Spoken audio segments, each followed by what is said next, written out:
और एजुकेशन से जुड़े हमारे खास कार्यक्रम गाइड में आप सभी का बहुत स्वागत है और मैं हूं आपके साथ शुभांगी ठाकुर। आज हम अपने कार्यक्रम में बात करेंगे कॉमर्स में करियर और कानून के क्षेत्र में करियर की संभावनाओं के बारे में। तो हमारे खास कार्यक्रम गाइड में एक ICFI से हमारे बीच दो एक्सपर्ट हमने इन्वाइट किए हैं।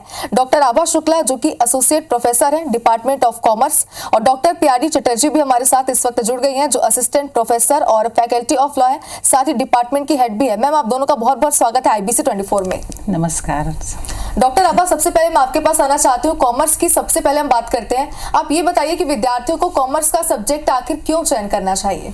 सबसे पहले मैं IBC 24 के सभी दर्शकों को सादर नमन करती हूँ। कॉमर्स का सब्जेक्ट चयन क्यों करना चाहिए, अगर मैं इस बात को मैं रेखांकित करूं तो मैं सबसे पहले ये चाहूँगी कि कॉमर्स एक ऐसा सब्जेक्ट है जो कि हर समय इसकी उपयोगिता बनी रहती है। मैंने ये देखा है कि मार्केट में कई बार ऐसा होता है कि कुछ सब्जेक्ट है काफ़ी पॉपुलर होते हैं, बाद में उनका डाउनफॉल आ जाता है, लेकिन कॉमर्स एक सार्वभौमिक और यूनिवर्सल इम्पोर्टेंस वाला सब्जेक्ट है। यूनिवर्सल इम्पोर्टेंस इसलिए मैंने कहा है क्योंकि कॉमर्स में फाइनेंस, मैनेजमेंट, मार्केटिंग, इस तरह के कुछ ऐसे सब्जेक्ट्स हैं जो कि हर जगह उपयोगी होते हैं। कॉमर्स जो सब्जेक्ट है उसमें मल्टी अपॉर्चुनिटीज़ है, रोजगार के बहुत सारे अवसर हैं। आप व्यवसाय भी कर सकते हो और प्रोफेशनली अपने आप को डेवलप भी कर सकते हो उसके लिए भी बहुत सारी आपके पास अपॉर्चुनिटीज़ है। डॉक्टर प्यारी, मैं आपके पास अब आना चाहती हूँ। कानून की पढ़ाई के बारे में आपसे बात करेंगे। जो स्टूडेंट्स लॉ में करियर बनाने की सोच रहे हैं उन्हें आप क्या सलाह देंगी? मैम, आज से करीब 20-25 साल पहले अगर हम बात करें लॉ में कैरियर, तो पहले ऐसा रहता था कि किसी भी घर में अगर बच्चे को लॉ पढ़ना रहता तो या तो फिर घर वाले या बाहर वाले यही बोलते थे कि आपके पास कोई ऑप्शन नहीं है तभी आप लॉ पढ़ रहे हैं। बट आज अगर मैं 21st सेंचुरी का बात करूं तो लॉ आज ऐसे सब्जेक्ट बन चुके हैं, ये ऐसा मतलब कोर्स बन चुका है जिसमें कैरियर अपॉर्चुनिटी बहुत सारे हो चुके हैं। पहले जहाँ सिर्फ एक लॉयर या एक बच्चा लॉ पढ़ने के बाद सिर्फ और सिर्फ या जुडिशरी या प्रैक्टिस का सोचता था, बट अब आप कोई भी लॉ कोर्स 5 इयर्स रहे या 3 इयर्स रहे, अगर आपने लॉ के कोर्सेज किए हैं तो इसके बाद आज के डेट में कैरियर अपॉर्चुनिटी बहुत सारा ऑप्शन आ चुका है। आप यह सिर्फ प्रैक्टिस नहीं, जुडिशरी नहीं, इसके अलावा कॉर्पोरेट है, NGO है, हॉस्पिटल्स वगैरह, जितने भी इंडस्ट्री हैं, प्लस UN यूनाइटेड नेशंस के बहुत सारे ऐसे कमेटी है जहाँ पे लॉयर्स के आपकी ज़रूरत पड़ती है। इंटरनेशनल आपका एक्सपर्ट आप उसमें बन सकते हो। तो बहुत सारी नई अपॉर्चुनिटी आ चुकी है मैम लॉ के कोर्सेज में। जो बच्चे अगर लॉ चूज़ करते हैं एज ए कैरियर तो उनके लिए रास्ते या उनके लिए अपॉर्चुनिटी रहेगा। बिल्कुल। डॉक्टर आभा, मैं आपसे समझना चाहती हूँ क्योंकि आज की जनरेशन की अगर हम बात करें तो जब भी वो सब्जेक्ट का चयन करते हैं, विषय का चयन करते हैं, तो उनके मन में सबसे पहला सवाल ये होता है कि क्या इस फील्ड में, इस सब्जेक्ट में आगे उन्हें एक स्टेबल जॉब मिलेगी, उन्हें अवसर आगे मिलेंगे कि नहीं। अगर कॉमर्स की हम बात करें तो कॉमर्स विषय में अगर हम करियर बनाना चाहते हैं तो हमें कितने अवसर मिलने वाले हैं? हाँ जी मैडम, मैंने पहले ही बताया कि मल्टी अपॉर्चुनिटीज़ है। एक तो ये सब्जेक्ट का जो कोर्स स्ट्रक्चर ही इस तरह से है कि इंटरप्रेन्योर जो स्किल है उससे डेवलप होती है, तो आप एक अच्छे बिजनेसमैन तो बन ही सकते हैं। उसके अलावा आप प्रोफेशनली अपने आप को डेवलप करने के लिए CA है, चार्टर्ड अकाउंटेंट का कोर्स है, CS का कोर्स है, ICWA है, CMA है, ऑडिटर्स है, या बहुत सारे ऐसे फील्ड हैं जहाँ पर आप अपने योग्यता को प्रमाणित कर सकते हो। इसमें सबसे पॉपुलर जो कोर्स है वो चार्टर्ड अकाउंटेंट का कोर्स है। तो चार्टर्ड अकाउंटेंट के कोर्स के बारे में मैं थोड़ा सा जानकारी देना चाहूँगी कि CA का जो कोर्स है बेसिकली वो ICAI institute of chartered accountant of India द्वारा आयोजित किया जाता है। तो CA का कोर्स जो है 12th पास करने के बाद भी किया जा सकता है और BCom ग्रेजुएशन के बाद भी किया जा सकता है। अगर आप 12th पास करने के बाद CA करना चाहते हो तो आपको 50% 12th में लाना ज़रूरी है। उसके अलावा आपको एंट्रेंस एग्ज़ाम जो है CA फाउंडेशन कहलाता है वो पास करना होगा। जो CA का एग्ज़ाम है वो 4 चरणों में होता है। पहला तो CA जो फाउंडेशन कोर्स है वो अगर आपने क्लियर कर लिया देन आप CA इंटरमीडिएट में अपने आप को रजिस्टर्ड कर सकते हो। CA इंटरमीडिएट जो होता है उसके 2 ग्रुप होते हैं, फर्स्ट ग्रुप और सेकेंड ग्रुप। अगर आपने ये क्लियर कर लिया देन आपको 3 इयर्स का आर्टिकलशिप जो है ट्रेनिंग प्रोग्राम है वो करना होगा। वो किसी भी CA के अंडर में आप कर सकते हैं। उसके बाद अगर 3 साल आपने कंप्लीट कर लिया और या 6 महीने के पहले आप उसमें CA फाइनल के लिए अपने आप को रजिस्टर्ड कर सकते हैं। इस प्रकार जो कॉमर्स का फील्ड है वो मल्टी अपॉर्चुनिटीज से भरा हुआ है। बिल्कुल डॉक्टर प्याली, इसके पहले आपने बताया कि कानून की पढ़ाई हमें क्यों करनी चाहिए, लॉ लेने के क्या कुछ फायदे हैं। आपसे भी समझना चाहते हैं, अगर जो स्टूडेंट्स हैं वो ये चयन कर लेते हैं कि उन्हें आगे लॉ में ही जाना है, तो लॉ पाठ्यक्रमों में प्रवेश के लिए कॉलेज या फिर यूनिवर्सिटी का चयन वो कैसे करें, एडमिशन का क्राइटेरिया क्या होगा। अगर आपसे बात करें इक्फाई की यानी कि ICFAI की, तो यहाँ पर लॉ के क्षेत्र में कौन कौन से पाठ्यक्रम प्रदान करता है?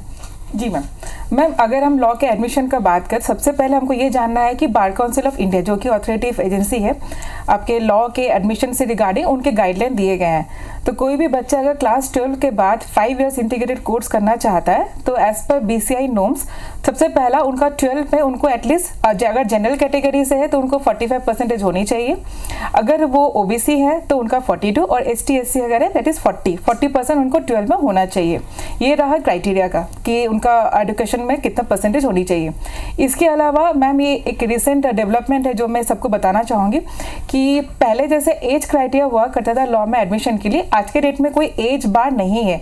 आप चाहे किसी भी एज के हैं, आप एडमिशन लॉ में आप ले सकते हैं, चाहे वो 5 इयर्स की हो या 3 इयर्स की हो।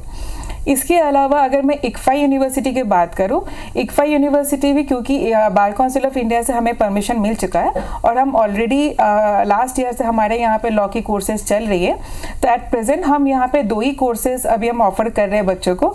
एक 5 इयर्स इंटीग्रेटेड कोर्स है जो कि BA LLB ऑनर्स है, और एक 3 इयर्स LLB डिग्री है जो कि आप ग्रेजुएशन, कोई भी ग्रेजुएशन आप कर लें, आप उसके बाद आप LLB 3 इयर्स कर सकते हैं। इसके अलावा बहुत बार पेरेंट्स के माइंड में, बच्चों के माइंड में ये रहता है कि हमने 12 में साइंस लेके पढ़ा है तो हम क्यों LLB करें, हम क्यों BLLB करें या BBA LLB या BCom LLB करें। तो मैं ये बताना चाहूँगी, आप क्लास 12 तक चाहे आप कोई भी सब्जेक्ट लेके पढ़े, चाहे आप कॉमर्स लेके पढ़े हो, चाहे आप साइंस लेके पढ़े हो, चाहे आप आर्ट्स लेके पढ़े हो, इससे आपको कोई प्रॉब्लम नहीं है। आप LLB या BLLB, आप कोई भी सब्जेक्ट, कोई भी 5 इयर्स इंटीग्रेटेड कोर्स आप ले सकते हो, आप चूज कर सकते हो। और बहुत बार बच्चों के माइंड में ये भी रहता है कि हमने क्लास 12 तक साइंस लेके पढ़ा है, अब अगर हम LLB करते हैं या लॉ की पढ़ाई करते हैं तो हमारा जो क्लास 12 तक का जो पढ़ाई है वो वेस्ट हो जाएगा।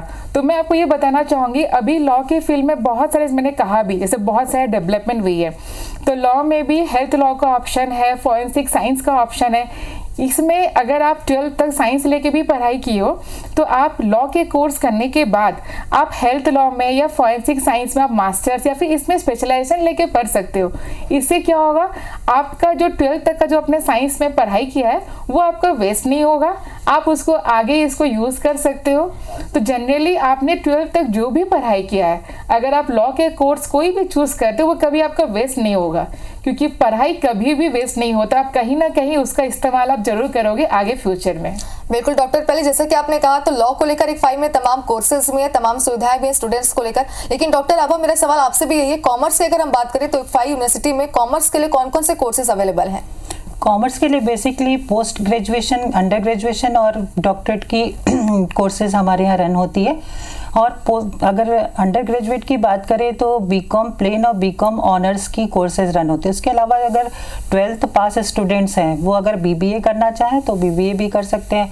बहुत सारे स्टूडेंट्स को 12th पास स्टूडेंट्स को ये बहुत कन्फ्यूज़न होता है कि वो BCom ऑप्ट करें कि BBA ऑप्ट करें, तो इसका मैं जो बेसिक डिफरेंस है वो बता देना चाहती हूँ। ये डिपेंड करता है स्टूडेंट्स पर कि उनका क्या कैलिबर है, उनका इंटरेस्ट किस तरफ है। अगर उनको न्यूमेरिकल बेस्ड सब्जेक्ट अच्छे लगते हैं तो उनके लिए BCom ऑप्ट करना ज़्यादा सही होगा, क्योंकि बाद में वो CS CMA वगैरह कर सकते हैं। लेकिन अगर उनका थ्योरेटिकल सब्जेक्ट में इंटरेस्ट है देन वो BBA कर सकते हैं। लेकिन दोनों के जो फीस है उसमें काफ़ी अंतर है। BBA का फीस BCom के कंपैरिजन में ट्रिपल और डबल है। बहुत सारी यूनिवर्सिटीज़ में डबल है, कई यूनिवर्सिटीज़ में ट्रिपल है। जॉब अपॉर्चुनिटीज़ की जहाँ तक बात करें तो BBA का जो है उसका बेस्ट ऑप्शन जो है MBA होता है। तो उसमें MBA में आपका कैरियर है वो बहुत अच्छे तरीके से आप उसमें ऑप्ट कर सकते हैं। और BCom का जो बेस्ट ऑप्शन है वो MCom होता है। दोनों ही क्षेत्र जो है वो अपनी तरफ से बहुत अच्छे हैं।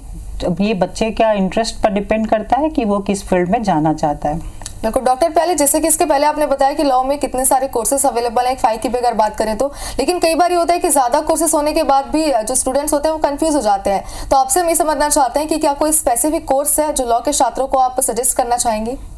देखिए मैम, कोई भी यूनिवर्सिटी, चाहे वो इक्फाई हो कोई भी यूनिवर्सिटी, अगर हम, क्योंकि लॉ जो है ये एक प्रोफेशनल कोर्स है, तो जनरली जो बच्चे जिस भी पढ़ाई से या जो भी बैकग्राउंड से आते हैं कि उनका ये बैकग्राउंड रहा है 12th तक, या उन्होंने ग्रेजुएशन में ये कोर्सेज किया, ये स्पेशलाइजेशन किया है, तो उसके अकॉर्डिंग हम उनको सजेस्ट करते हैं कि आप आगे क्या कोर्सेज, मतलब लॉ में आप क्या स्पेशलाइजेशन आप चूज कर सकते हैं। बिल्कुल, तो कहीं ना कहीं काउंसलिंग भी यहाँ पर मिलती है स्टूडेंट्स को। डॉक्टर, अब जो मेरा आपसे सवाल है वो बेसिकली 12th पास करने वाले सभी स्टूडेंट्स का होता है। जब वो बीकॉम करने की सोचते हैं, ग्रेजुएशन करने की, तो उनका ये सवाल होता है कि बीकॉम प्लेन और बीकॉम ऑनर्स में आखिर डिफरेंस क्या है। पहले तो छत्तीसगढ़ में बीकॉम ऑनर्स का कोर्स ही रन नहीं होता था। बहुत सारी यूनिवर्सिटीज़ में बीकॉम ऑनर्स अभी भी नहीं है, लेकिन कुछ कुछ यूनिवर्सिटीज़ है प्रोवाइड करती है। बीकॉम प्लेन और बीकॉम ऑनर्स में जो बेसिक डिफरेंस है, बीकॉम प्लेन जो है उसमें हम जो जितने भी सब्जेक्ट्स हैं उनसे रिलेटेड ओवरव्यू जो है वो प्रदान करते हैं, लेकिन बीकॉम ऑनर्स में स्पेशलाइजेशन मिलता है। आप किसी भी पर्टिकुलर सब्जेक्ट में स्पेशलाइजेशन ले सकते हो। जैसे किसी स्टूडेंट्स का शुरू से इंटरेस्ट बैंकिंग सेक्टर में जाने का है तो वो बैंकिंग में स्पेशलाइजेशन ले सकता है, किसी को इंश्योरेंस में जाने का है तो इंश्योरेंस में स्पेशलाइजेशन ले सकता है, ऑडिटिंग में स्पेशलाइजेशन होती है, मार्केटिंग में होती है, मैनेजमेंट में होती है। बेसिकली दोनों जो है वो डिग्री प्रोग्राम है, लेकिन बीकॉम प्लेन जो है वो 3 साल का होता है, लेकिन अभी बीकॉम ऑनर्स जो है वो 4 साल का हो गया। फीस स्ट्रक्चर की जहाँ तक बात करें तो बीकॉम ऑनर्स जो है वो as compare to BCom plain वहाँ पर फीस ज़्यादा होती है, एडमिशन फीस और ट्यूशन फीस दोनों ही। उसके अलावा जॉब अपॉर्चुनिटीज़ और प्रोफेशनलिज्म की बात करें तो BCom honours is better than BCom plain. Doctor पहले मेरा अगला सवाल आपसे, दरअसल लॉ के ग्रेजुएशन करने के बाद कई स्टूडेंट्स होते हैं जो कि आगे मास्टर्स भी करना चाहते हैं, कोई अलग कोर्स भी करते हैं, लेकिन कुछ लोगों का ये होता है कि वो आगे जॉब करना चाहते हैं, अपना करियर बनाना चाहते हैं। अगर लॉ में ग्रेजुएशन स्टूडेंट्स ने किया हुआ है तो आगे करियर के लिए, जॉब के लिए क्या क्या ऑप्शन उन्हें मिलेंगे? जी मैम, अगर बच्चा 5 ईयर LLB कर रहा है या फिर 3 इयर्स LLB कर रहा है आफ्टर ग्रेजुएशन, और वो अगर आगे नहीं पढ़ना चाह रहा है, मास्टर्स नहीं करना चाह रहा है, तो सबसे पहला ऑप्शन है और ये BCI के जो एंट्रेंस एग्जाम, ऑल इंडिया बार एग्जाम जो है वो अगर उनको प्रैक्टिस करना है तो उनको वो बार एग्जाम उनको क्लियर करना रहेगा। क्योंकि पहले ऐसा रहता था कि पहले बच्चा पास आउट हो जाता था प्लस फिर वो अपना लाइसेंस के लिए अप्लाई कर लेते डायरेक्टली, बट अभी आपको बार काउंसिल का जो एग्जाम रहता है वो आपको क्लियर करना रहेगा अगर आप प्रैक्टिस करना चाह रहे हैं। डॉक्टर, अब अगला मेरा सवाल इक्फाई को लेकर है। ऐसे देखा जाए तो राजधानी रायपुर में कॉमर्स के कई विश्वविद्यालय यूनिवर्सिटीज हैं, फिर भी स्टूडेंट्स इक्फाई को ही क्यों चुने? जी हाँ, इक्फाई यूनिवर्सिटीज़ जो है उसके कुछ इंस्टीट्यूशनल वैल्यूज़ और फिलॉसफी हैं जो दूसरों से काफ़ी डिफरेंट है। दूसरी यूनिवर्सिटीज़ के कंपैरिजन में इक्फाई का जो फिलॉसफीज़ है, जिसमें सबसे पहली चीज़ है इनोवेशन। हम बच्चों को इनोवेशन की तरफ बहुत ज़्यादा डेवलप करना चाहते हैं, उनका इनोवेशन जो स्किल है। उसके अलावा हम अपडेटेड होना चाहते हैं, हमेशा टेक्नोलॉजी, जो भी नई नई टेक्नोलॉजी आती है उसको यूनिवर्सिटी है वो तुरंत अप्लाई करती है। मैनेजरियल स्किल और एंटरप्रेन्योरियल स्किल डेवलपमेंट करना, ये हमारी इक्फाई यूनिवर्सिटी का मेन मोटो है। तो उससे बच्चों में डिसीजन मेकिंग जो है वो स्किल डेवलप होता है। इसके अलावा जो इक्फाई यूनिवर्सिटीज़ है, जैसा कि पहले भी आपको बताया होगा कि नॉट फॉर प्रॉफिट ऑर्गेनाइजेशन है। Not for profit organisation means यहाँ पर किसी भी प्रकार की एक्स्ट्रा फीस नहीं ली जाती है, ट्यूशन फीस के अलावा नो एग्जामिनेशन फीस एक्सेट्रा। इसके अलावा अगर हम बाकी जो चीज़ों की बात करें, इंफ्रा वगैरह की बात करें, तो 35 एकड़ में बसा हुआ ये यूनिवर्सिटीज़ है जहाँ पर बहुत ही पीसफुल और हेल्दी एनवायरनमेंट है। हॉस्टल की बोथ टाइप ऑफ हॉस्टल की फैसिलिटीज़ है, like boys hostel, girls hostel. उसके अलावा हाइजीनिक कैंटीन है जहाँ पर बहुत ही मिनिमम चार्जेस में आपको अनलिमिटेड फूड की फैसिलिटीज़ प्रोवाइड की जाती है। आउटडोर स्टेडियम, स्पोर्ट्स का ग्राउंड है, indoor sports ground, 3 computer labs है। और उसके अलावा सबसे बड़ी जो विशेषता इक्फाई यूनिवर्सिटीज़ की, रिच फैकल्टी मेंबर्स। यहाँ के जो फैकल्टीज़ मेंबर हैं काफ़ी एक्सपीरियंस्ड हैं, सारे के सारे डॉक्टरेट हैं। उसके अलावा हम बच्चों की समय समय पर काउंसलिंग करते हैं, और सबसे प्रमुख चीज़ जो है, सबसे बड़ी विशेषता हमारी यूनिवर्सिटी की ये है कि यहाँ पर टीचर्स और स्टूडेंट्स का जो रेशियो है वो आइडियल रेशियो है। आपको बहुत ही कम यूनिवर्सिटीज़ में टीचर स्टूडेंट्स आइडियल रेशियो देखने को मिलेगा। जो फैकल्टीज़ हैं केस स्टडीज़ पर बेस्ड जो है वो टीचिंग करते हैं। इक्फाई ग्रुप का जो केस रिसर्च सेंटर है वो वर्ल्ड क्लास फेमस है। इसलिए मैं सारे बच्चों को ये आग्रह करना चाहूँगी कि एक बार आप इक्फाई यूनिवर्सिटीज़ के एजुकेशन का फ़ायदा ज़रूर लें। बिल्कुल डॉक्टर, पहले अगर लॉ के एक बार फिर से क्षेत्र की बात करें, फील्ड की बात करें, तो विशेषज्ञता के कौन से नए क्षेत्र हैं जिन्हें छात्र लॉ में चुन सकते हैं? जी मैम, सबसे पहले तो मैम आर्टिफिशियल इंटेलिजेंस। बहुतों को लगता है कि एआई एक ऐसा फील्ड है जो कि सिर्फ और सिर्फ साइबर से रिलेटेड या फिर आपके आईटी से रिलेटेड है, बट मैं बताना चाहूँगी एआई सिर्फ साइबर या फिर आईटी डिपार्टमेंट का नहीं, बट ये भी लॉ का ही एक सब्जेक्ट है।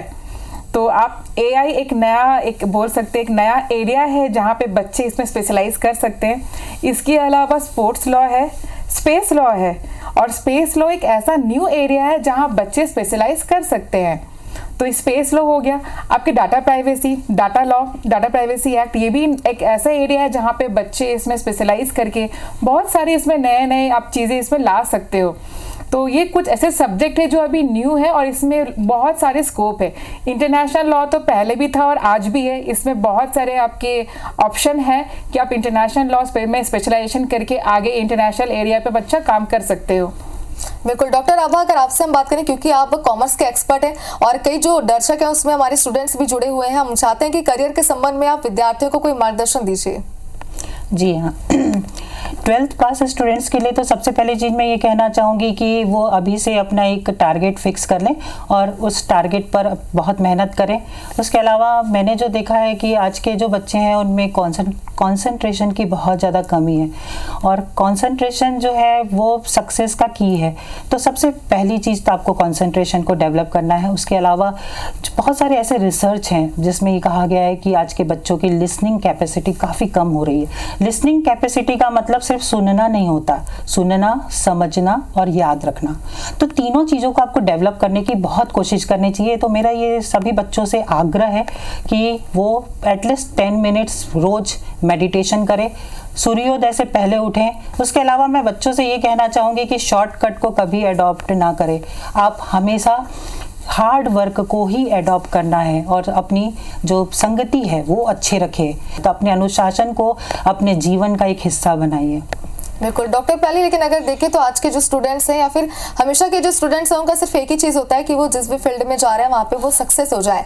आपको क्या लगता है कि अगर लॉ में सफल करियर वो बनाना चाहते हैं तो कौन कौन से स्किल्स की ज़रूरत सबसे ज़्यादा होती है? किसी भी लॉयर के लिए अगर मैं स्किल का बात करूँ, दो किस्म के स्किल की ज़रूरत होती है। एक आपका स्पोकन, आप कितने स्मार्टली अपने आप को प्रेजेंट कर सकते हो, आर्ग्यू कर सकते हो, ये स्किल बहुत ज़रूरी है। दूसरा है आपका रिसर्च, क्योंकि अगर आपके पास अच्छी रिसर्च स्किल है तो आप ड्राफ्टिंग बहुत अच्छा करोगे। ड्राफ्टिंग अच्छा करोगे तो आप अच्छा बोलोगे भी, आप अच्छा आर्ग्यू भी करोगे। तो हमारा सबसे प्राइमरी हमारा जो मोटिव रहता है बच्चों के लिए वो ये है कि हम बच्चों के ये दोनों स्किल डेवलप करें। क्योंकि कुछ बच्चे ऐसे रहते हैं जो ड्राफ्टिंग बहुत अच्छा है बट अपने आप को वो एक्सप्रेस नहीं कर सकते हैं। तो ऐसा नहीं कि ऐसे बच्चे आगे जाके बहुत अच्छा कैरियर नहीं बनाएंगे कि बना नहीं सकते। ये बच्चे भी बहुत अच्छा कर सकते हैं अगर उनका रिसर्च स्किल, रिसर्च ओरिएंटेड बहुत अच्छा अगर है।